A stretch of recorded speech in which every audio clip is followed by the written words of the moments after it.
Voilà. Bonjour mes frères, bonjour mes sœurs. De partout là vous nous suivez, que la paix et la joie de l'Éternel soient votre partage à ce net moment. Et vous qui aimez encore cette rubrique qui dit oui et amen, nous sommes là pour nous exhorter, nous sommes là pour partager la parole de Dieu. C'est le temps que nous voyons les jours s'approcher. J'ai avec moi Finesse devant moi et Akidia, des frères bien qui se donnent à l'œuvre du Seigneur. Ils sont une grande bénédiction pour nous et pour vous. Voilà, cette rubrique qui n'a que 25 minutes. Allons tout droit au but. De quoi nous parlons aujourd'hui? Nous parlons de la Sainte Seine. La Sainte Seine, c'est un grand sujet et nous allons, dans les quelques minutes que nous avons, élever 2, 3, 4 éléments que le Seigneur mettra à disposition à ce jour. Bon, prenons un passage. Prenons même Marc 14, je pense, et disons qu'est-ce que Marc lui dit à propos de la Sainte Seine. Voilà. Marc 14, 22. Pendant qu'il mangeait, Jésus prit du pain. Et après avoir rendu grâce, il les rompit et les prit. En disant, prenez ceci est mon corps. Il prit ensuite une coupe et après avoir rendu grâce, il la leur donna et ils en burent tous. Et il leur dit, ceci est mon sang, le sang de l'alliance qui est répandu pour beaucoup. Je vous dis en vérité, je ne boirai plus jamais du fruit de la vigne jusqu'au jour où je les boirai nouveau dans le royaume de Dieu. Voilà. Et il y a plusieurs passages qui parlent de la Sainte Seine, dont le géant, le passage le plus riche, c'est celui de l'apôtre Paul aux Corinthiens. Je pense que c'est 1 Corinthiens 11. On va les prendre peut-être dans les cours de notre intervention. C'est quoi la Sainte Seine? C'est le repas que le Seigneur a inauguré peu avant sa mort à l'occasion de la Pâque. À l'occasion de la Pâque, et c'est un événement qui a eu lieu, qui s'est suivi avec le lavement des pieds. Le lavement des pieds. Est-ce de nos jours, dans nos églises, nous pouvons nous laver les pieds les uns les autres? Volontiers. Ceux-là qui les font ne font pas mal. Parce que cela est biblique, et c'est une recommandation du Seigneur. Ceux-là qui ne les font pas aussi ne font pas mal. Pourquoi? Parce que dans les parcours des apôtres qui ont marché avec Jésus, qui ont vécu avec Jésus, qui ont mangé avec Jésus, et à qui le Seigneur leur a dit de se laver les pieds, dans tout leur parcours, nous ne voyons nulle part où ils se sont lavés les pieds. Et nous sommes de cet avis-là que ce n'est pas vraiment un commandement qui nous révèle, parce que si c'était d'un aspect vraiment un commandement de la part du Seigneur, les apôtres qui connaissaient mieux le Seigneur devaient respecter ça. Et la Sainte Seine, nous voyons le Seigneur qui a inauguré ça. Et dans la suite, les apôtres sont revenus là-dessus avec beaucoup de détails. Jésus a pris du pain et après avoir rendu grâce, il a rompu ça, il a partagé aux 12 qui étaient avec lui. Et bien évidemment, c'est le pain sans levain, et que lui-même, Jésus, a appelé ça son corps.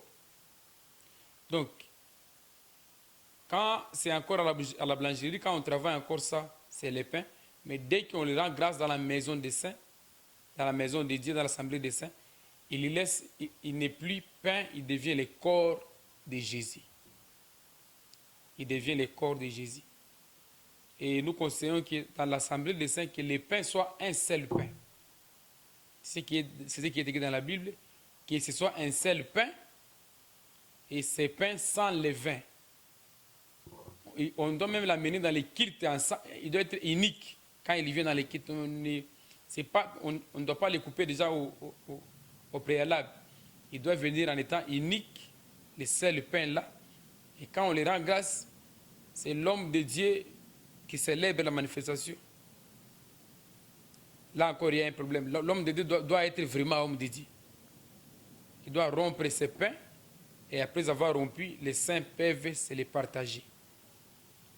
Pourquoi je dis qu'il doit vraiment être homme de Dieu? Donc, il doit être les représentants de Christ. Il doit avoir été appelé et installé et investi par le pouvoir de Christ pour ses services. Vraiment, pour ses services. Il doit être un pasteur connu du ciel, connu et établi par le ciel. Choisi et établi par le ciel. Pas un pasteur choisi par les hommes ou un pasteur qui s'établit lui-même et le service ne sera pas bon. Voilà pour ce qui concerne les pains. Les pains sans levain, bien entendu. Et puis la Bible dit, après avoir pris du pain, Jésus a pris la coupe et il a aussi rendu grâce. Et ils en burent tous. Quand nous feuilletons presque tous les auteurs qui ont parlé de la Sainte Seine, tous les évangiles, même l'apôtre Paul, ils sont d'accord sur ce point que tous ont bu à la même coupe. D'ailleurs, la coupe que nous rompons, et le pain que nous rompons, la coupe que nous bénissons, c'est le sang de Christ, le corps de Christ et le sang du Christ. Et le sang de Christ.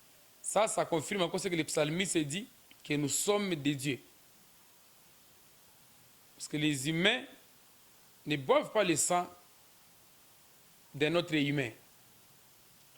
Mais il n'y a que nous, des dieux, qui buvons le sang du humain qui est Jésus, qui buvons le sang du grand Dieu qui a donné sa vie pour nous. Qui a donné sa vie pour nous. Donc l'usage de la coupe dans l'église, même si nous sommes à combien, la Sainte Seine, on ne la partage pas dans les mesurettes, dans des petits verres. La Sainte Seine, on boit, toute l'assemblée boit à la même coupe. C'est ça, la Sainte Seine biblique, c'est ce que Jésus a fait. Lui-même a pris ça avec ses disciples. Lui-même a pris ça avec ses disciples. Donc nous pouvons avoir les vins dans un grand récipient, même dans un fils si nous sommes très nombreux, ou un vase quelconque, mais la coupe doit être unique. Les saints boivent ça. Dès que la coupe se termine, nous prenons les vins, nous ajoutons dans la coupe, et ça doit être la même coupe qui circule d'une personne à une autre, d'une bouche à une autre. C'est ça la Sainte Seine. Voyons d'abord les mots l'indiquent. Sainte Seine. C'est quelque chose qui n'a pas existé sur la terre. C'est Jésus qui a amené ça, qui a laissé comme commandement à l'Église. D'abord, c'est même notre unique fête en tant qu'Église que nous pouvons célébrer et commémorer de temps en temps. Mais sinon, les autres fêtes bibliques, Pâques, Pentecôte, Prémices, c'est pas moi, Tabernacle, Expiation et toutes ces fêtes-là, Jésus les a déjà accomplies en sa personne. Et nous les commémorons chaque fois que nous sommes dans les rencontres des saints. Chaque fois que nous sommes dans les rencontres des saints. Il y en avait beaucoup, nouvelles lignes, sabbat, trompette, et j'en passe.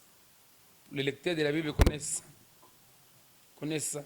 Et nous attendons la grande fête qui reste, c'est le jubilé, qui est le retour de notre Seigneur pour la moisson de nos âmes. Ce sera la plus grande fête qui puisse exister. Alors, tant que nous sommes sur la terre, si nous avons une fête à organiser, nous les saints, c'est la Sainte Seine. La Pâque, c'est tous les jours. Nous, on n'attend pas un calendrier quelconque pour dire la Pâque, c'est mars, avril. Ça n'a pas de soubassement biblique. La Pentecôte, c'est tous les jours. Toutes les fêtes que nous connaissons là dans la Bible, c'est tous les jours. Et si nous voulons seulement fêter, c'est pas moi la Pâque ou la Pentecôte en une certaine date. Donc les autres dates, les autres fêtes sont de moindre importance ou bien. Si nous voulons commémorer de façon vraiment linéaire, avec des dates précises, prenons tous les calendriers juifs. Voyons la Pâque, voyons la Pentecôte, voyons la fête des expiations, la fête des trompettes, la fête des tabernacles, la fête des prémices. C'est pas moi, les années sabbatiques, les sabbats même. Alors vous verrez que nous aujourd'hui, on ne saura pas. Et chaque fête en Israël avait ses offrandes propres. Et Jésus a simplifié la tâche. Toutes les fêtes, nous les accomplissons en sa personne. les offrandes pour les péchés n'existent plus. Il y a seulement les offrandes d'action de grâce que nous donnons de différentes manières, avec les différentes appellations, et qui sont l'un des grands sujets des Écritures. Donc je disais, la Sainte Seine se prend avec la coupe unique. Mes frères, faisons les choses des apôtres faisons les choses comme elles nous ont été données par les apôtres. Le tabernacle à la montagne, que Dieu a donné à Moïse, il y avait une instruction de construire le tabernacle selon les modèles de Dieu. La Pâque en Égypte, l'agneau devait être consommé tout entier, avec ses excréments. C'est ça l'instruction, c'est ça l'instruction qui a été assortie à ça. La Sainte Seine, nous l'avons dans la Bible. Nous voyons les modèles, les premiers modèles comme le Seigneur l'a inauguré. Pourquoi nous on peut peut-être chercher à changer? Pour des raisons d'hygiène. Oui, pour des raisons d'hygiène, mais quand nous changeons l'aspect, quand nous changeons la forme, ça ne sera plus la Sainte Seine, ça sera autre chose. Ça sera peut-être un agapé, ou le cocktail, ou une fête quelconque. Mais si nous voulons prendre la Sainte Seine selon la Bible, toute l'Église prenons à la même coupe. Pourquoi nous voulons changer les prescrits des apôtres? Et en changeant, voyez, mes frères, l'état de nos assemblées. Est-ce que nos assemblées ressemblent à l'assemblée de Pierre? Parce que nous avons voulu changer, améliorer les choses. Améliorer les choses. L'apôtre Jean dit que ce que vous avez entendu dès le commencement demeure. L'Église a pour fondement les apôtres et les prophètes. Mais prenons ce que les apôtres ont dit, prenons ce que les apôtres ont fait. L'apôtre Paul, l'homme le plus hygiénique, un homme instruit. Mais il répondit en parlant de la coupe. Il dit la coupe du Seigneur que nous rompons. Donc nous prenons le sang du Seigneur dans la même coupe. Hein, mon frère, serviteur, pasteur? Si nous allons changer, si nous changeons, ça sera autre chose, ça ne sera plus la Sainte Seine. Restons dans les limites des Écritures. Restons dans les limites des Écritures. Même Luc, le médecin. Luc fut un médecin.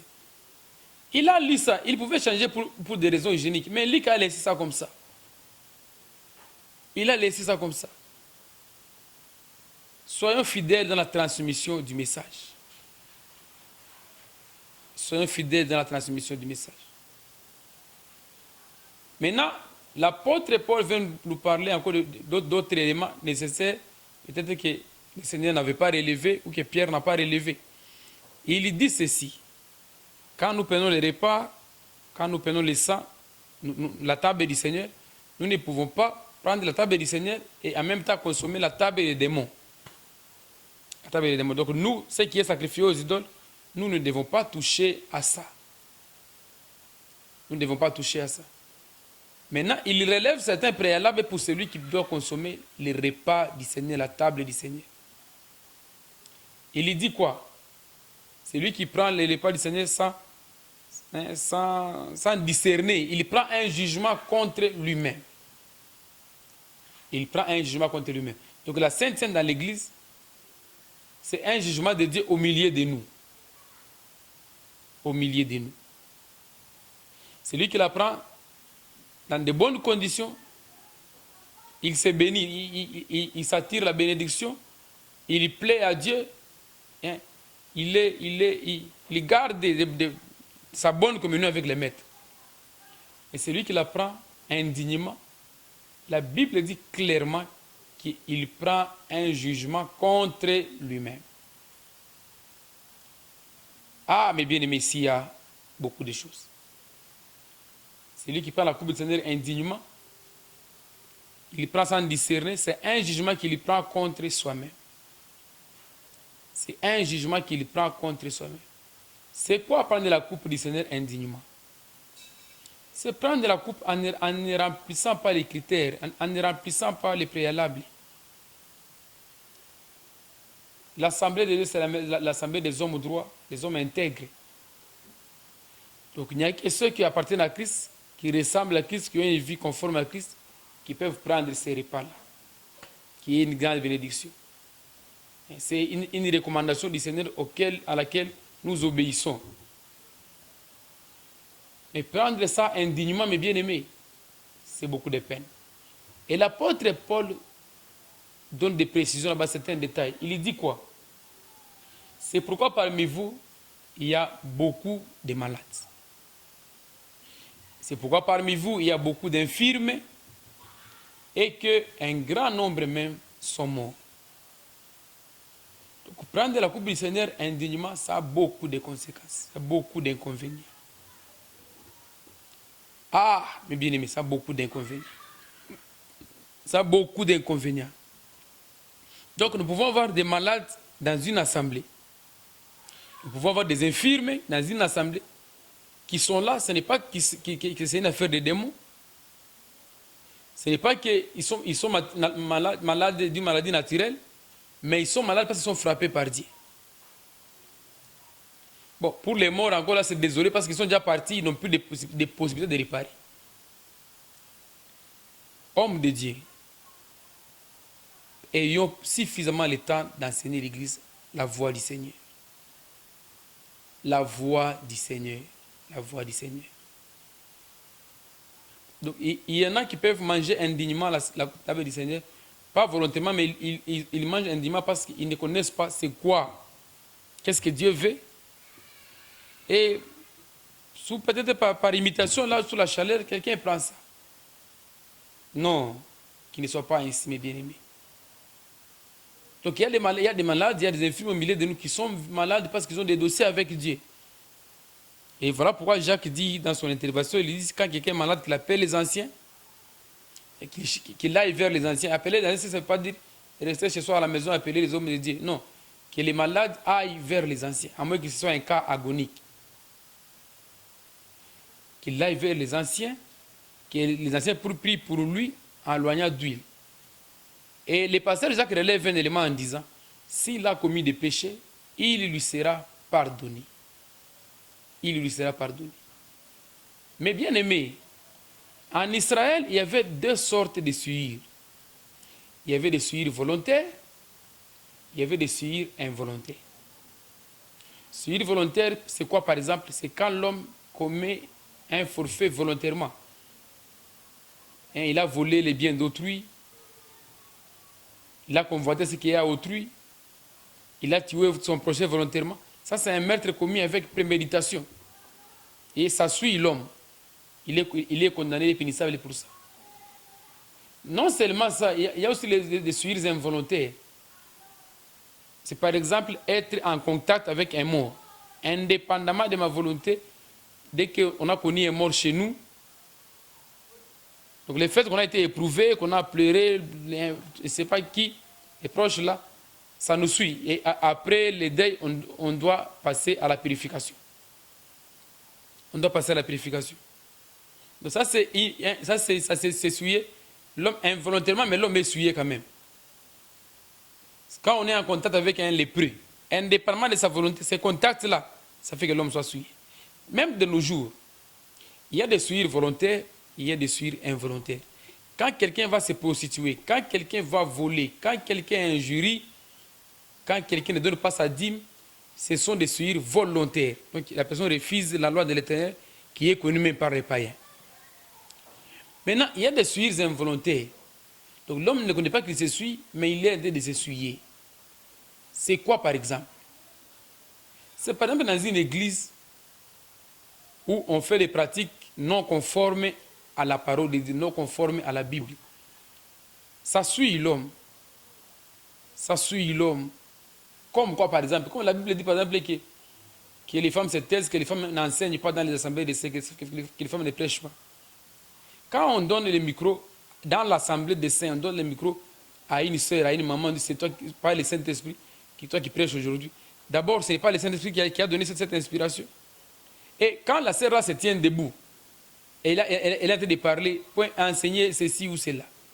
Donc toute l'assemblée là est souillée indépendamment de sa volonté. Parce que c'est une pratique qui n'est pas conforme à la loi de Dieu. qui n'est pas conforme à la loi de Dieu. Dans une assemblée où les sœurs prient les têtes non couvertes, ça ne rejoint pas les prescriptions des apôtres.